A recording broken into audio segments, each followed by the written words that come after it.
by G2. They have not shown it yet. Banned it on blue side in the past. NIP we're expecting, obviously, things like the Syndra to be removed once again. I was about to say Cannon, but he's already been banned on the side of G2. Teams do not seem to really want to first pick Cannon, but they don't want to leave him open anyway and give him over to the red side. It just feels like one of those potential counter picks that can be so destructive to a draft. Oh, definitely. Like, Cannon on his own is super hard to deal with. NIP so far, very standard red side bans, two of the strong blind picks, first picks as well. Syndra is still the one I'm looking at, and there's the Xayah we mentioned before. Clearly a champion. G2 are not interested in first picking at this point, but they don't want to play against it either, because they don't want to play against Xayah and Rakan. And we've seen how brutal that duo can be, and Rakan, especially in our last series, such a clutch source of engage. Syndra is going to be the ban away, but it does mean that the Galio is up and available, and G2 just going to first pick it. Yeah, this is a very, very classic pick and ban phase. Like, these 6 picks are banned so often in this current meta, and then things like Galio just becomes the #1 priority because multiple flex options, support, mid, top, just such a strong pick, overall safe pick as well. NIP can still pick the Ashe, as we saw last time, and actually be very happy with that, because they should run utility from the bottom lane. I think it worked well with the engages from Hikyu, so I want to see the same pick. And of course, we just can't expect a top laner to be picked in counter to Galio, because we're not sure that the Galio will be there. The nature of this flex pick, as you said, makes it so difficult for NIP to draft favorable matchups. They had the luxury of last pick, though. They had the Lee Sin for Shook, a champion we have seen him be successful on. Tahm Kench is another one we have to look at with NIP, because they found a lot of success on him recently. Even early picking him before. Kalista coming in a little bit out of nowhere. This has been a pick we've seen get more popular recently, but... Definitely. True. Normally we get to see her if you have Thresh, or if the enemy team pick Thresh and you pick Kalista and Braum as a combo against it. We've seen Kalista, Rakan, Kalista. Interesting. Maybe a little pocket pick up the sleeves of Spraddle. One last pick in this first phase. Maybe it will be the Rakan coming in, maybe the Braum. Will they round out this bottom lane? They know what they're going up against to a certain degree now. Yeah. Sven has got his hands on that Twitch, and once again, it feels like NIP battling against a clock with this Twitch pick if they make it to late game without finding a significant advantage. G2. Could also be that Kalista Braum, but I think seeing something like Rakan would be super nice from NIP against G2, because it is a pick that can force so many engages, so many fights, and this is a fairly sloppy G2 eSports. Like, they do not seem to be completely on the same page, and there are some macro issues in terms of, you know, how far can you push without getting caught, and that could be a pick for Ninjas in Pyjamas. Obviously, G2 could ban it away now if they actually are afraid of it. Gangplank banned away. Don't want to expect that pick. They've seen what he can do when you give him on the carry on the top side. The last game in the Fiora, and we've seen it from MSI as well. The Gangplank. Yeah. They most likely put Galio top against Shen. This is actually the first time we see Prophet now here in Europe on a tank, and not the classic carries, which has been somewhat successful, but also somewhat unsuccessful for Prophet. Not really been able to leave his mark yet on the EU scene. I think him on Shen, different style from NIP, a style that tells us they want to play more around either the bot lane, or they want Nagne on a split pusher and use the Shen ulti to back him up in the side lane. We could see Fizz still up and available as one of those potential aggressive mid laners, but Rakan has now been banned out.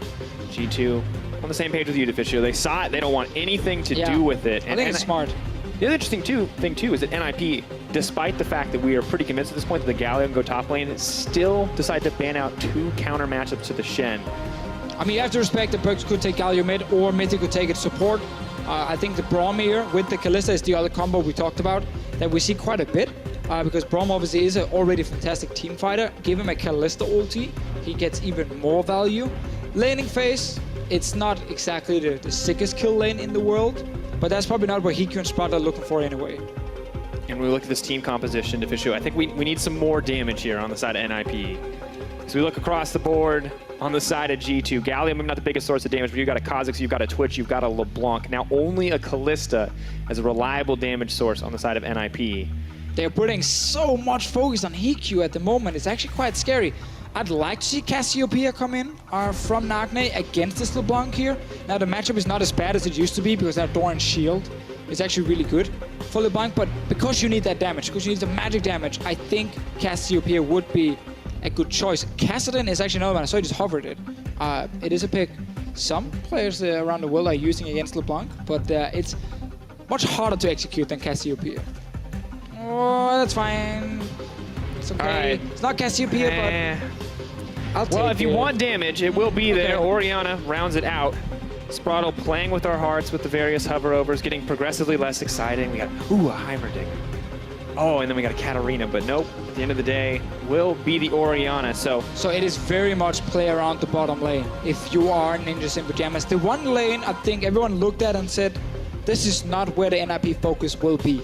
It's gonna be Prophet, it's gonna be Nagne, it's gonna be Shook on the top side. Some casters even call it the Holy Trinity. They're trying to build that up, and it's not been finding a lot of success so far.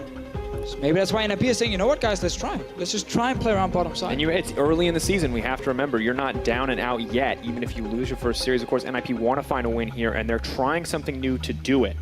But it's going to be rough. Kalista, Braum going up against Twitch and the Lulu.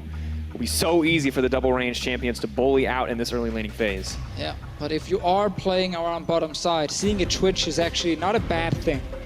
Like, you're not that afraid of Twitch early on. He is a champion without any sort of dashes as well. If you wanted to just throw the Braum in there straight in his face, like, his stealth no longer really works when you're already on top of him. So there are definitely ways for NIP to try and punish him, but obviously it's pretty obvious. It's like, oh hey, Shen level 6?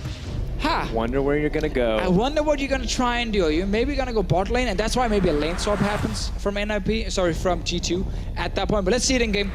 Definitely want to see a faster game as well compared to the last one. You have to get excited here. We look at both the lineups. Two exciting compositions locked in, and here it is, folks. We are getting ready for game 2. G2 loading up onto the blue side, NIP on the red.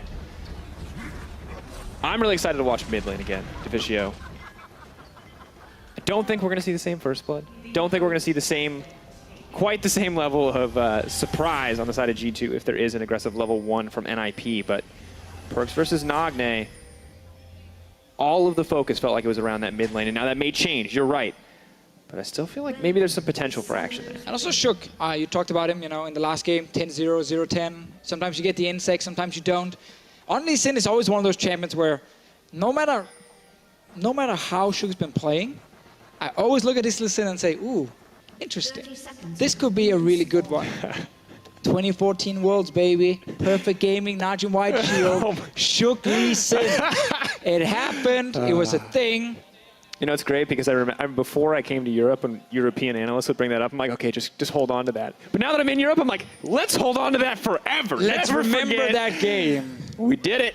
And then nothing else happened in that tournament. They actually just showed up and played one game. It was quite interesting. So crazy that they didn't play any other games, but things happen. That's the thing. We changed the format after, so that couldn't happen again. Spraddle throwing out a little casual BM, hand claps. Wrong skin, though. Come on. Wrong? You want the snow day. But look at the Skinergy. Look at the color combos. So I know you're not a real color caster. You don't appreciate the little things. We actually never cast the colors. It is quite an issue. There's a lot of blue and red.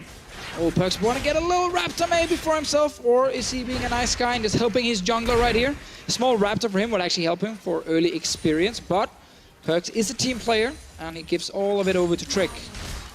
Nagne currently using the ball to try to zone it out. Neither one going to grab a Raptor, so neither one going to have the advantage coming in here for the early level 2. But Nagne playing very forward, burning through a lot of that mana to get the push advantage here. Shatter Orb just consistently used to harass down to make sure that Nagne is not comfortable to keep up this pressure. And look at Sven, bottom lane, Doran's Blade. It is rare we talk about the early items. He is one of the guys who's still trying to make it work. A lot of other guys just kind of say, you know what, screw it, I'm just going to go Doran's Shield, I'm not going to risk anything. I saw Sven on his stream actually do the same, just test it out. And I think if you have the range support with you, and you're not afraid of the enemy poke, because it's a Kalista, you're not really afraid of her poke, then I think it's actually good to run Doran's Blade, because the HP is the same. So if you get all in, it's basically the same if you have Doran's Blade or Doran's Shield.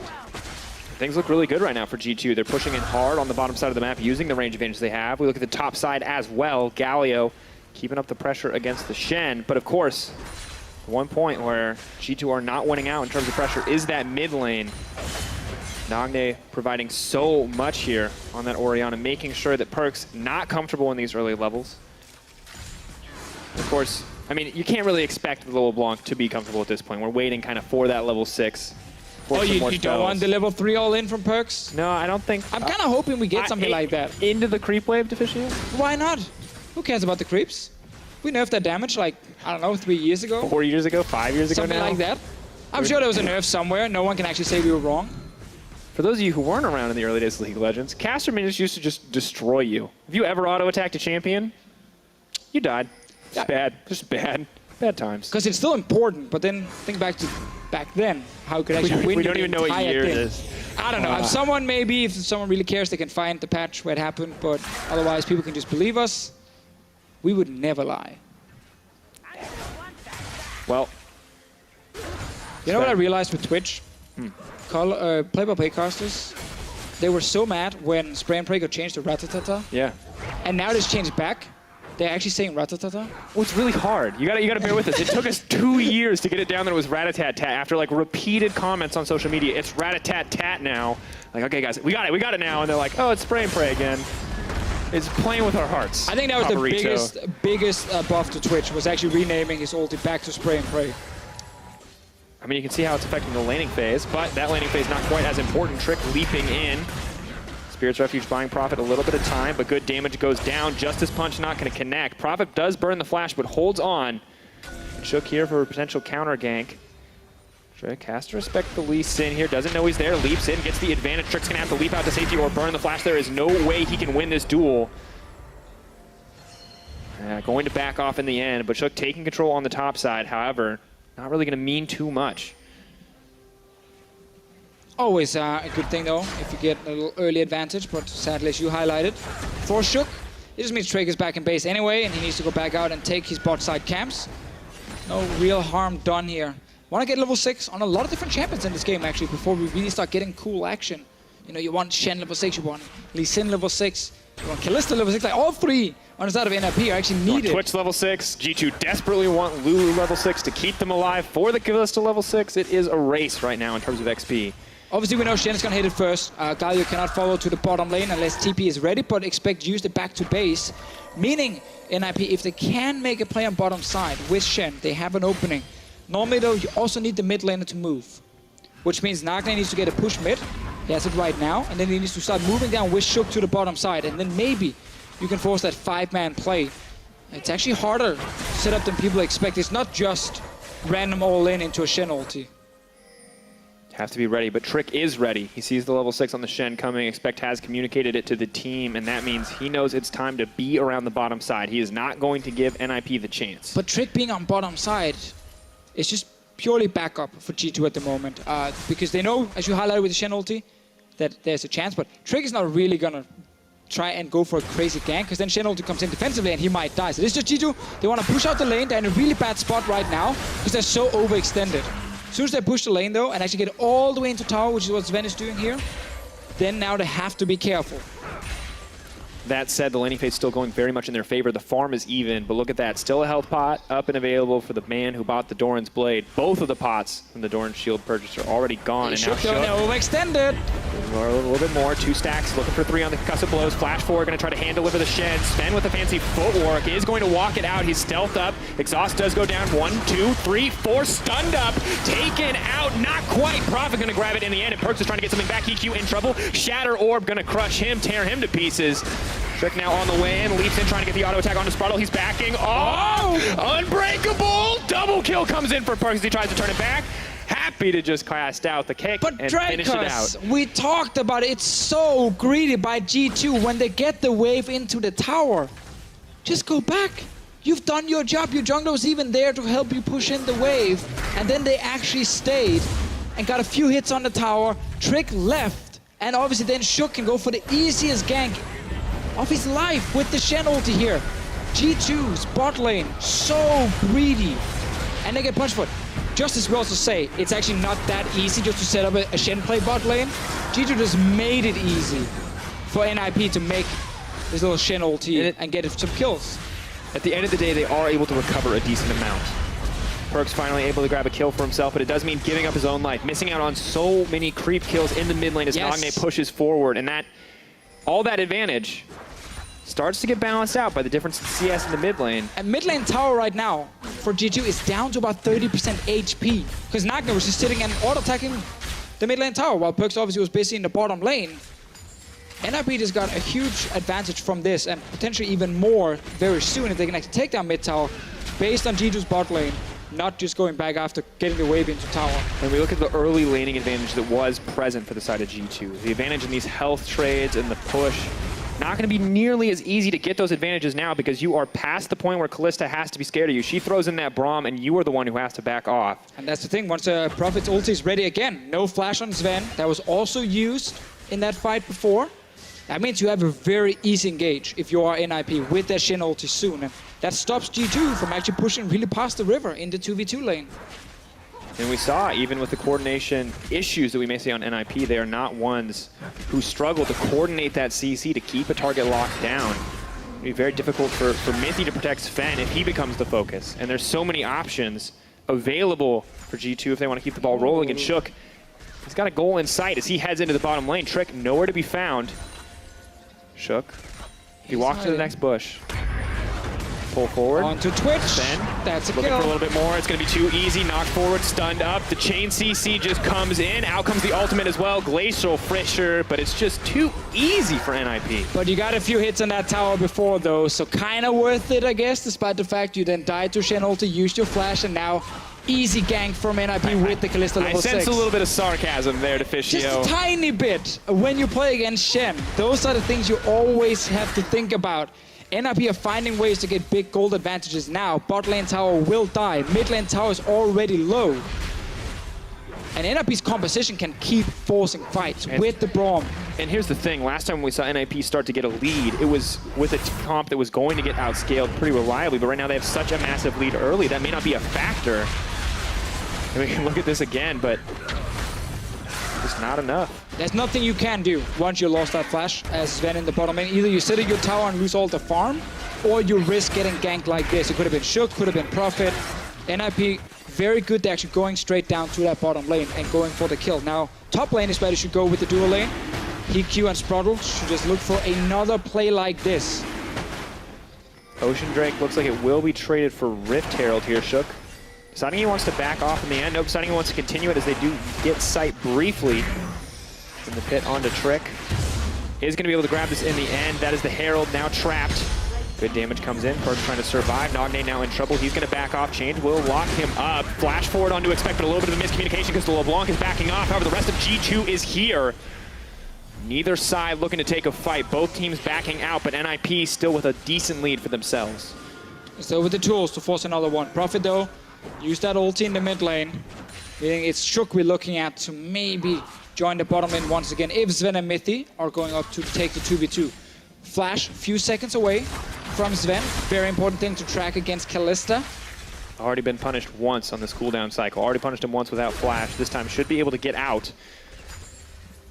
But survival is not normally what we expect from G2. They're not normally the team that just needs to hold on in the laning phase. We expect so much more. But NIP, you have to give them credit. They saw their win condition, they played to it, and G2 just did not give them the respect. 100% correct. Now Sven, flash available. You can still throw in Braum to try and force the flash if Shook is on top side. He's on his way now. Obviously meaning, once again, if Sven is slightly overextended, he's going to be a target. But you can see how far back Mithy is. Mithy knows he doesn't want to be the guy getting engaged on. He just wants to sit and pop every shield and ulti he has on to Sven to keep him alive. The good thing though is when you play an AD carry that goes Blade the Rune King, like even if you go down in lane, the build path is just so good because there's so many cheap items. And it keeps you safe. You get the Vamp Scepter, so you are a little bit more likely to survive. But for now, Perks being punished for the lack of wave clear. Nogne threatening with the ball, ready to go in at a moment's notice. That's another tower dropping for NIP. And things just look so good for this team right now. Even better than last game, actually. At this point, it was still fairly even. I think even G2 maybe were slightly ahead. And now it's NIP with the advantage. And playing around the bottom lane so far, been successful. Yeah, that was game one. So as you can see, the mid game in favor of G2. Not looking to be the same in this game here. And back and forth for a little bit there, for sure. But this time, a much more explosive early game coming in from the side of NIP. They might try and dive onto Sven here. Not going to spot him out quite yet. Sven walking up for the creep wave. They have no vision. No, they pinged out. No, never mind. That is a control ward here. Oh, on because Pierce now they see them. He fails to get over the wall, unfortunately. Oh, now it's almost getting too obvious. 3 for 3. There's TP on Expect. Expect is moving as well. He's in the brush, making sure he can TP away. And they waited too long. Good on NIP, though. They back off. They don't take a risky fight. So Sprotle has to be safe here. No Fate's Call going to be used. NIP going to walk away unscathed despite what could have turned against them. And now, Herald has been summoned. Interesting placement right here from G2.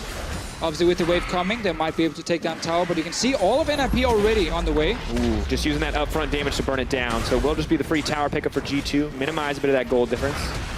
EQ taking his time here. Of course, vulnerable to CC once it's been resummoned, so pretty easy to kill it. Yeah. And we can't really blame G2 for just saying, we just want top tower. That's all we're looking for. We know we're not going to get anything else. We just want the tower down. Then we can actually start getting some gold in the bags. And we can get Sven out of this lane here. So Sven has actually stayed safe after his 2 deaths on the bottom lane. And things are going just fine for him as well. We look at the CS, still very much even. Has the Blade of the Rune King completed as well. As you mentioned, easy build path makes it easy to stay on track for the completion of that first item. Also one of the best items when you do complete it as a first item. So just a lot of reasons to still go Blade despite the nerfs on 7-11. Not big enough. Yeah, just one of those items. Gives you AD, gives you lifesteal, gives you attack speed. Makes it easier for you to get in and out of any scenario. Nice little active in the early game as well when your damage is not quite insane. I like it. I'll be honest. I think it's really nice for AD carries, especially in solo queue, to have a one-item purchase where they can feel strong, but still have to give the respect over to HQ. We haven't seen what his purchase will be with the lead he's able to amass. May just look for the Runaans next and just start to be able to dish out so much damage in the team fights. Mythy playing with fire here. Sven playing with fire. Sprotle maybe actually the one who could be in trouble here. They're going all in on the engage. Oh, the fail flash for Sven. That's not what G2 needed. Dies, uses flash right into the wall. NIP once again getting everything they're looking for. Perks gets a blast cone. Small price, I guess. Does not want to play with that one. Does not want to leap in and then get knocked back into the waiting arms of NIP. But now wants to leap forward, look for a little bit of a trade onto Nagne. Wild Growth has been used. Out comes the Galio. Perks pulled back in, but safe in the arms of Expect. Prophet hungry for a little bit of action here. He's going to keep pushing forward. Look at the mini-map. The rest of NIP are on the way. Mythy taking so much damage. Pick's going to help out, though. Provide the shields. G2 just backing off. Perks shook. A lot of risky movements here coming in. Not sure about that ulti from Expect. Like, it was very early he jumped into that mid lane, and Nagne was already back at his tower with barrier as well. Like, look at this. Okay, bot lane fight first. Twitch against Shen ulti and Braum. I like the engagement, Sprotle. Not so much the flash from Sven. Not so much the flash. If you feel like you're too far away, and you're like just, oh, maybe I'm close enough, sometimes you save it. Because like, where are you going to go after? Like, now you're stuck in the Dragon Pit. And you're not really getting out from that one either. Stealth, a little bit of movement speed steroid, definitely holding on to hope there for Sven, but does not work out. And Deficio, we're at that terrifying position once again. We have underfed Twitch, no flash. Yeah, you at that point. The man who's supposed to protect him, no flash. Kalista ulti is ready. Shook's ulti and flash is ready. Kick flash is super good here. Expecting for something. Looking for the taunt. Sprotle potentially in trouble. Fate's Call still not used, however. Sprotle just going to be able to back away, crack a couple pots, a couple charges of the refillable potion. Heal right back up. However, the gold lead has been maintaining for NIP. They haven't been able to get anything else outside of that pick since the early game. Prophet is top lane right now against Perks. Hard for Perks to take him down, and Prophet is just waiting for cooldowns at this moment. Perks with TP though, and that's important in case a dragon fight does break out. Problem for G2 is they can't really go in and face check without flashes on these two guys, Sven and Mythy. They're so afraid of the engage, for good reason. Should have been afraid earlier in the game, but they disrespected that part, and then they find themselves down now, 2k gold. It's the deficit they built for themselves. NIP more than happy to take the opportunities given to them. Now NIP just setting their sights on a second Mountain Drake, or Ocean Drake rather. Kalista makes it all too easy to secure that one. No chance for the Kazakhs to contest against the power of that Rend. And at this point, they're just lucky that it's double Ocean, if we're honest, on the side of G2. Of course, I mean, Spraddle will heal up to full here, but against the Kalista, against the Orianna, you really don't want a Mountain where it can make it easier for a Kalista to take Baron. I mean, that's the thing, you know, you see some situations where Ocean Drake kind of helps, but I agree, like, once the laning phase is over, it kind of feels bad, man, when you have Oceans, because... How often do you go into exchanges with 50% health anyway, I mean, that's the thing, right? It's good if you, like, have a fight into a Baron play, and it's like, oh, look, we're getting HP back, but the problem with it is just, it could have been something else. That really is the big problem. I feel like that's where you feel the impact of Cloud Drake maybe more, because of the movement speed, but so often you just kind of go like, why is this not an Infernal? Why is this not a Mountain Drake? Because no matter what you say, having triple Infernal or Mountain is just superior to triple Ocean. Definitely the case. But now we keep our eyes on the mid lane. Shen ult used defensively. That means no engage going to come in. Sven still alive and healthy on the backside. It's a good exchange for G2, however. Yeah, first time we see G2 try and force a play. As a team here, flashes are getting ready again from Sven. And G2 probably calling, just like last time, saying, guys, just wait. We need items on Sven. Then he can still try and carry some of these late game fights here. Perks as well is 2-1 on the LeBlanc, so it's not terrible for G2, but they've just not made it easy for themselves, and that's kind of the thing in a game like this. And NIP with the tools to keep forcing, but Flash is down from HeQ. Equally important, and Sven's about to get his Flash back up as well, so things do not get easier from here. Sven goes into stealth just to be ready for a fight if anyone was to break out. Bit of an awkward spot we're in, Deficio. G2 maybe want to force a fight while a lot of those cooldowns are gone. Fate's Call, the Shen ultimate, but without the Kazakhs leaping in or the LeBlanc leaping in, Expect really has no tools to get into that backline. Well, on this point also, just like, just be near Sven. You know he's going to get jumped at some point. Perks taking a Shockwave. Doesn't really matter, he walks away. The item on Galio, some people might look at it and be like, what on earth is that? Obviously in 7-11, I think the icon actually got updated. Yep, Abyssal Mask Abyssal Mask. Basically Abyssal Scepter, just Abyssal Mask. It didn't really make sense to have a defensive item that was a stick, you know? Can you not be defensive with the stick? I mean, you can't... It's not like a shield. You don't protect yourself with a little skull stick. I don't know, I've seen some movies where you use a stick to protect yourself. Like, do you protect yourself with a mask like that? That looks kind of scary. That's the plan, man. Well, leaping forward, Spraddle gonna get taken out. He's distracted by masks to focus on that one, and all too easy for G2 to pick it up, because without a Fate's Call present, Spraddle very vulnerable. And in all seriousness, it's actually a good item here. I really like it on Galio when you have AP mids. Does help when you're in there, the backline, and the aura there kind of helps the rest of your damage dealers. Even maybe Mythi's insane glitter lance. Getting a small little... It's the little things that matter in those team fights, the little tiny exchanges. Things. But of course, when you have a LeBlanc who's trying to burst down an Orianna, who's already built Merc Treads, who's already built a Banshee's Veil as the first few items, definitely want that extra damage. Quite a problem though for NIP that they can't actually stop Perks in the side lane. He has TP. If you move Orianna up there, she can't leave the lane again. She gets pushed into the tower due to the extra mobility of Perks to kind of force her and engage out in the long lane. So right now, if you're NIP, like, your play is actually not to try and kill Perks. It should be to just force mid. Force a mid-engage, especially because Sven was sitting without Flash for quite a while.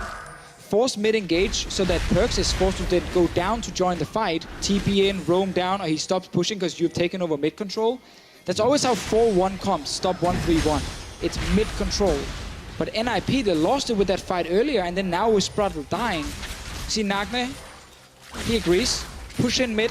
Suddenly, Perks can't actually safely go side lane, and you stop the third lane for pushing. Well, it's interesting, too, because one of the vulnerabilities of this G2 composition is that outside of the Galio, they don't really have safe wave clear. Perks has to be willing to leap forward to kill these minions. Twitch has to be willing to burn that ultimate to clear minion waves safely. So it is a vulnerability if NIP can exploit it. And the next step when you have taken mid control for NIP is then take over top side in terms of vision, near the Baron, enemy blue buff, and then you can always see Perks when he's about to push, and you can actually go up and gank him. He won't have vision in the river if you are playing it correctly, and Perks can't then push past the river, because then he might actually get ganked without knowing what's hitting him. So Perks is giving up top side for now. Find something on the bottom lane, and it becomes the same kind of game as last time, where it actually comes down to G2 trying to buy time for Sven to get items through split pushing, And NIP trying to stop the split push, but they don't have the time Kench as last time. That's why they are relying on the mid lane control, which they've not been really playing towards for the last few minutes. It's very difficult for them to get it too against a team like G2, who are just going to outmaneuver you on the map. PQ does burn the heal in the end. Spray and pray, not rat-a-tat-tat coming out. Yes!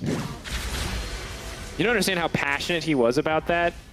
Because you never brought it up on Cask when Twitch got picked. It's actually true. You were really upset about that. We've talked about it so many times. When they changed it? When they changed it to rat-tat-tat, you're like, this is terrible. Every time we'd play bottom lane and you would pick Twitch, you would complain about that. I was actually convinced it was one of the worst changes we ever made to the game. Because it made so much sense. Release Xin release Vladimir, release Garen, Twitch name change. I remember releasing Xin Xiao. I can say with confidence, I was one of the only players to pick him on release and lose. I literally lost with that champion on release. When you could basically 2-shot, 3-shot almost anything in the game. Pretty on par with the rest of your league career? More or less, except I stopped using OPs. I only picked things that balanced champions. Was super balanced, like Nami, super balanced. This is so... I mean, I don't remember Nami at that time. I can't remember. She's basically like Nami now. There's nothing different about her. She's exactly the same champion. I meant like in terms of strength, but definitely fair. Same kit. Yeah, except back then you would max E, and your laning phase was actually not as strong. It was really bad. People were dumb. Anyway. Trick leaps forward. Perkz trying to leap in. Palo TQ. So much damage from the LeBlanc, and now NIP are on the back foot in this fight. Expect leaping forward. There is Sven. Where is the spray and pray? Does burn it out. So much damage. Spirit's Refuge buys a bit of time. Denies the Twitch for now. Nagne pulls it back, but does not connect on the shockwave. That's going to be the 3-man top moving in for Expect. Trick is running forward. He sees his brother in arms, and he wants a bit more blood, but NIP only going to lose one here. Well, once again, NIP are just sitting really far back, and they're actually allowing G2 to have control of the map. The one opportunity we saw earlier was Sven sat without a flash, was not used, and now G2 eSports are getting this town. This is despite G2 being down early on, 0-3 AD carry before this fight. And yet they are controlling the game through Perkz and his split pushing. And this is kind of what we've come to expect from G2. They are tenacious, they do survive, and on the side of NIP, we're seeing this continuous weakness. Because this is just Perkz going from top lane into mid to join for the fight for mid lane control, and PQ obviously being completely out of control right there, ends up going down, and Sven does open up, but obviously because of the tower, G2 can't really get much more, despite Expect, probably yelling, believe me. And so close to being disastrous there with Spirit's Refuge, save NIP. Maybe if the Shockwave connects, NIP can get something back, but definitely losing control. This was a team that built a lead on early game plays. It outplayed G2 in the early game, but it is all falling apart now. So they're still even in gold, and we keep highlighting Sven, keep highlighting how NIP should try and find that pick onto him. They do have a good chance now. Get top lane tower. Shook's flash kick is still available. We have not seen this Lee Sin do a whole lot in the mid game. This is the moment, man. This is the moment. Just find Sven in the mid lane, kill him, take control, and then go towards Baron. That is literally the way to play now. Yeah, if you're Nip. You have Kalista. You can secure it. There is no smite that can beat out the Ren damage, but NIP have to find that opportunity to Fischio, and it's just... You can't put it all on Shook as well. The team just has not been coordinating on the same level. Now that they've left the laning phase, they look a little bit lost. Yeah, you can also use Spruttle, obviously with the Kalista ult. Straight focus on pushing down mid. Camera on Sven, and camera on Shook or Spruttle. Then we see Expect. You're not in charge of them, Fischio. You know that, right? I'll leap forward. It's not. They knew Expect would be the target. Moving in, Shook taunted up. Expect not going to let that Lee Sin find and engage.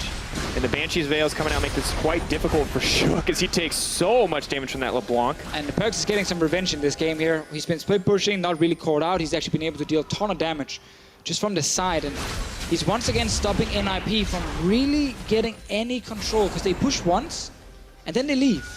And NIP walking across wards, not able to secure vision in their own jungle, means Perkz can just walk up and clear all of this out. He knows he's safe because of that ward you see on the right side of your screen. And you're forced to go back to base now, get new control wards if you're Nip, otherwise you can't actually play around Baron. So it's very hard for them to actually get the full control due to not having a guy who's responding to Perkz and then not forcing the play on the Baron itself. And we have to praise G2. They saw the weakness. They say, hey, if we get picked off, we know that this team can just delete Sven if they get the opportunity. But by putting NIP on the back foot, they never get to use the Shen how they want to. They never get to use the Fate's Call how they want to. And that last fight, Sven actually just instantly popped stealth, sat super far back behind Expect, being like, I'm not gonna even move forward. Perkz is doing it again though. Just constantly weakening Shook as well. Whatever engage tools they have, not gonna get the opportunity to use them, but here comes Sven, Unbreakable, already burned early. Not even for the spray and pray. Shook is sitting so far back as well here. Not actually a threat. And this is... Oh, that's the LeBlanc clone used as the engage. Haven't seen that trick in a while. They're now leaping forward for a little bit more. Shen ult has been used. Perkz still alive, Sven still alive. Expect in the front lines, but he's getting chunked down quite quickly. G2, where is the re-engage? A leap in from Perkz, trying to get a little bit of something down. Knock up, nice disengage from NIP. Good damage coming in. Oh, you cannot miss out on that Twitch. Double kill comes in. LeBlanc backing him up. Absolute dominance coming in for Sven in that fight. That's the triple kill. Oh yeah, G2 is waiting and waiting and waiting. Using Expect as the bait, and just when NIP think, okay, maybe we can kill the tank in the front, then Sven opens up in the back. Despite getting hit by the shockwave, it didn't matter. Shields, everything available. And G2 eSports, it's slow, but it's calculated. They know exactly what the win condition is from NIP, and that's why they're just accepting they can't really force plays when they don't have flash on Sven, or at least aggressive plays. So this one was actually just a very safe team fight with him waiting for such a long time, and then he opens up. And it's a story of Predator versus Prey. G2 just weaving around, bobbing and weaving on the outside of the fight, baiting out all of those abilities, all of those skills on the side of NIP, the Shen ultimate, and it just looks so good for them. Yeah, you can see Sven. Look at Sven here. He's so far away from the actual fight. Pops the stealth, and he's just waiting and waiting and waiting for some of the CC to be used. Exhaust as well. He's not out of stealth yet until now. And at this point, the rest of G2 already going into the backline to try and stop like a Shook or something from actually getting onto the Twitch. Shook ended up not even using his ulti in that fight because G2 actually set it up perfectly. And then this happens. That's a big number. I like the little bit of a little golf clap there for Twitch damage. Well, you might want to keep it up because the fights are just going to keep coming, and EQ is now in trouble. Perkz going to look to pop him. All too easy. Gunplay, baby. Shoots him in the face with that gunplay trick. Now running forward onto Shook. He is fearless. Where's the kick going back in? Not enough. There's the wild growth. G2 are obliterating NIP. Double for Perkz. He wants a taste of it, but Sven gonna deny the triple and keep it going for G2. Yeah, you got super minions in the mid lane right now. Expect with TP as well. 45 seconds on Nagne, 20 on HQ. They're going straight for the Nexus. Just have to praise G2. This is a They're team not going straight for the Nexus. They realized 20 seconds on Kalista. It's okay. They were actually going. They weren't going straight forward. I believe you, and then they heard you to Fischio and they changed their mind. So it's not your fault. Don't worry. I was just playing the screen right there because they were running towards it. And then they realized, never mind. G2 are now auto-attacking the Baron. Yes, they are. Sprudle is hiding in the brush, trying to do the support Baron steal. He is sweeping nothing with the control ward. Perkz is leaping forward. Get in there, Sprudle. Sprudle's now in trouble. Sven waiting over the wall, gonna dish out a bit of damage, throw a Venom cast to back him up. There's the steal. Not gonna happen in the end. I believed it for a second because Strick didn't actually smite. Shen ult comes out. Defensive use. Perkz just walks away, and it's unfortunate. NIP, things have just fallen apart. Very defensive use of that Shen ult, fair to say. Come on, you saw that Sprudle steal, didn't you? I saw it in my heart of hearts, Fischio. All right, Sven now is feeling pretty confident on a fairly fit Twitch. Opens up on NIP, and as you highlighted, things have fallen apart for Ninjas in Pyjamas. Not able to execute the mid game against the 1-3-1. Simply are not aggressive enough, I feel like, with some of their tools they had to start fights through the mid lane. It is difficult though, fair to say. Definitely just gets harder and harder for this team, but Sprudle... He's in the brush again. Undeterred. This man, he's looking for the play. Sven, move your hand off the minimap so I can see who's there. Why do you need the minimap? I need to know who's there. Okay, no minimap. Yeah, okay. It's a Sprudle. Oh, it's like solo queue. All right. Sven now pushing forward. They're just looking for a little bit. Oh, God, pop! Oh, that's just too much damage. That is a fat Twitch, and he is killing absolutely everyone. It's so easy for G2.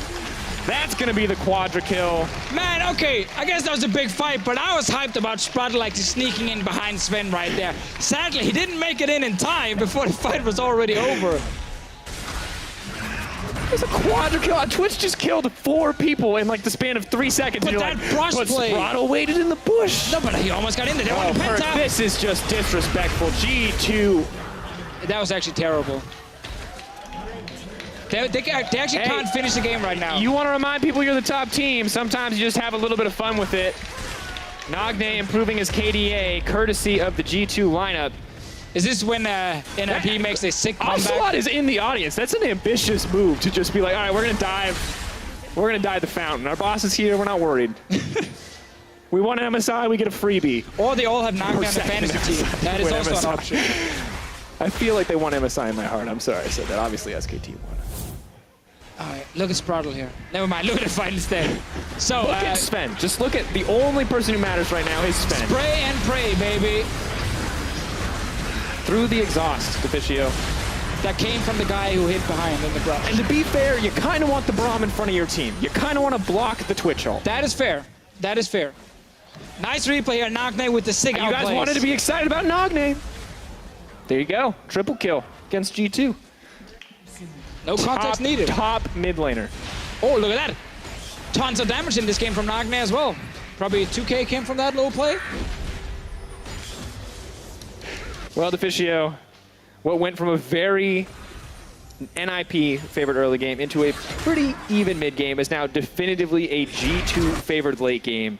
And we get the classic frozen mallet on Twitch. It could still be something else. Come on, this is Europe. Here we build frozen. Do you remember how hard we fought the frozen mallet? We're like, there's no way this is right. Reckless? I remember. Bear with me. Is Reckless the new Kensha? I mean, in terms of that one, and maybe the picks, but we haven't really seen Tristana from anyone else. That's true, that's true. We did see some AD carry cannon from other people, but technically they knew that wasn't allowed. And what happened when they picked it? They actually dropped out of quarterfinals. I'm looking at Splice right here. That is the punishment if you pick AD carry cannon without being reckless. Look, Spraddle and has a Sneaky plan. actually won on it yesterday. Got to give him some credit there. You do? Absolutely. It's not just Reckless anymore to play the AD cannon. But that being said, Frozen Mouth third item. I think it makes sense if you're playing the skirmish style. Obviously, this is coming in very late, so at this point, if you're on AD carry, you can basically do whatever you want. You got a lot of your key items. Last Whisper would probably be good here, but still. Also, we look at the damage threats on the side, and there's no armor here. There's no armor on the damage threats. I see that you're pointing at the armor items. Damage threats. Damage threats, Deficio. You're saying Shen can't deal damage to you? I'm saying Shen can, but I think when you press spray and pray, you hit everybody. I like how you're giving away all my tricks here, how I hide the minimap from you, and I'm pointing at stuff as well. Wrong stuff, to be fair. All the wrong stuff. It's the challenge mode, Deficio. You like to keep me on my toes. Well. Last thing on the Frozen Mallet, though. Yep, I still think on Tristana, it's probably not the most efficient thing, but if it is a thing that fits your playstyle and you're winning with it, then it's kind of hard to kind of say you should stop doing it. That's another engage on the clone. Looking onto the back line, Perks goes in, Perks goes out, flash forward from Expects, Perks trying to dish out a little bit of damage, Sven not even in the fight. He's going to turn and set his sights on Shook, who went all alone into that back line. Exhaust comes in, but it may be too little too late. Gargoyle Stone Plate, Taunt not going to connect. Lots of damage coming in from Nagne, but nobody's going to drop. Sven flashes back, and he's going deep. He wants so much more. They're walking it down. They want to give it to him. Spirit's Refuge. But Spraddle, just a quad. Spraddle is just running away. Give it to him, Sven. No, he's so far away. Get it. No, he's Sven. on his way. He's on his way. He's going. No, the minions are gonna kill him. No, don't take it away. The minions are gonna kill him. They want him. He's trying to get himself killed. Taunt comes in. Sven goes for it. No. Unbreakable. He's like, no. He's gonna make it. Oh. Hey, we got it, folks. Sickest penta ever. Shout out to Spraddle. He held on to the very end. Man, I thought he was gonna die to minions. I thought for sure he was dead to me. I thought that was a brilliant BM strategy. Save, give the pentakill away. But here we are, folks. Not a lot to say about it. G2 tune up in game 2 and make it look all too easy as they crush the competition, taking down NIP. And I'm pretty sure we had a double kill from Sven into a triple kill from Sven into a quarter kill from Sven and then the pentakill in the end. The clean straight coming in. If he actually had that, that deserves some other crazy name. I mean, I want to call it a royal flush, but like, you know, if we're using the card, but it's the League of Legends. Oh, new champ? I've never heard that one before. NIP, still strengths that we're seeing. This time it was early game lead, something we wanted to see. It wasn't just survival in the late game. Progress, it looks like, for this team in terms of improvement. Yeah. But not the consistency yet, and definitely not enough to go toe-to-toe with G2, which is not the end of the world, but it is a good sign for G2 to find a win here. But then next week for NIP, they're playing Rocket, and that's when you need to be 100% ready then. Because one thing is losing to G2 and Fnatic is kind of like whatever, that's expected, but Rocket is the team you're looking at right now. You're fighting against them in the standings. You need to win that game. Otherwise, you're sitting as the last place team in Group A after the first few weeks. And then you look at the cross-group play. You got some opportunities to find wins there, but you're waiting for your opponents to lose games as well. And that's just not somewhere you want to be at the end of this first round robin. Really rough if you do not find a single win. And it's way too early to talk about relegation. But when you're a team, it's always in your mind. But it's always in your mind, and that pressure just starts to build as you go further and further into the season. So to get some buffers, to get some comfort, to find some wins as a team would be great for the side of NIP. That's a very fair statement to make. Obviously, all the teams in the league, like Rocket and Mysterious Monkeys and Vitality, are looking at the same thing. So a lot of teams down there fighting to avoid the promotion tournament. Definitely the case. Well, that's going to do it from us here at the Caster Desk. Let's send it over to Shocks in the post-game lobby.